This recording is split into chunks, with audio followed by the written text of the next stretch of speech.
புதன்கிழமை நாளில் வருகிற பிரதோஷத்தன்று சிவ தரிசனம் செய்வது நன்மை தரக்கூடியது. இன்று மாலையில் சிவாலயம் சென்று அபிஷேகத்துக்கு பொருட்களை வழங்கி இறைவனை தரிசிக்க வீட்டில் உள்ள கடன் தொல்லை நீங்கும். புதன் என்பது செல்வத்தை அள்ளி தரக்கூடிய ஒரு பொன்னான நாள். அந்த நாளில் யார் ஒருவர் விரதம் இருந்து பிரதோஷ வழிபாடு செய்கிறார்களோ அவர்களின் வாழ்வில் செல்வம் பெருகும். 16 வகையான செல்வங்களும் கிடைக்கும். வீட்டில் சுபிட்சம் நிலவும். புத்திர பாக்கியம் கிடைக்கும்.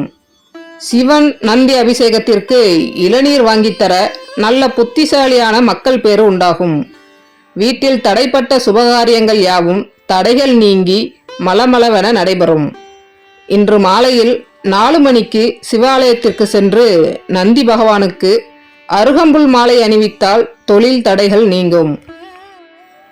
பிரதோஷம் நடக்கக்கூடிய மாலை 4:30 மணி முதல் 6:30 மணி வரை உலகில் உள்ள அத்தனை தேவதைகளும் தெய்வங்களும் சித்தர்களும் அங்கு கூடி நின்று சிவபெருமானை வணங்குவதாக ஐதீகம்.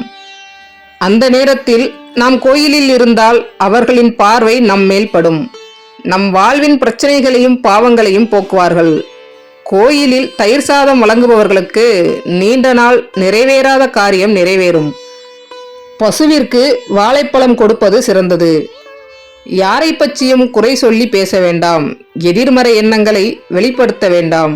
சிவபெருமானின் நாமத்தை மட்டும் உச்சரியுங்கள்.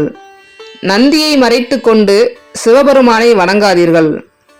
நந்தியின் கொம்புகளுக்கிடையே சிவ தரிசனம் பாருங்கள். சிவபெருமானின் அருளும் ஆசீர்வாதமும் அனைவருக்கும் கிடைக்கட்டும். ஓம் நமச்சிவாய நமக.